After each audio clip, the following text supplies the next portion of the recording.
बच्चों में नज़र की कमज़ोरी का जो मसला है, छोटे बच्चों की बात कर रहा हूँ, अगर उनमें नज़र कमज़ोर हो जाती है, बाज़ औक़ात 0.5 नंबर होता है, 1.5 हो जाता है, 0.75 हो जाता है और फिर पता चलता है कि जी बच्चे को सही तरीके से नज़र नहीं आ रहा है।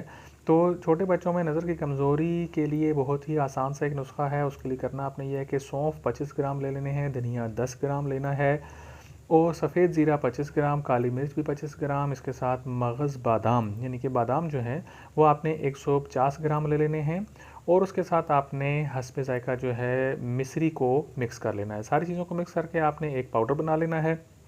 इसको सुबह शाम आपने बच्चे को इस्तेमाल करवाना है। तकरीबन 2-1 महीने तक इसको इस्तेमाल जब करेंगे तो फिर असरात नज़र आना शुरू होंगे, बच्चे की जो नज़र है वो ठीक हो जाएगी और इसकी जो ग्लासेस अगर लग गई हैं तो वो भी उतर जाएँगी। चैनल को सब्सक्राइब ज़रूर कीजिएगा।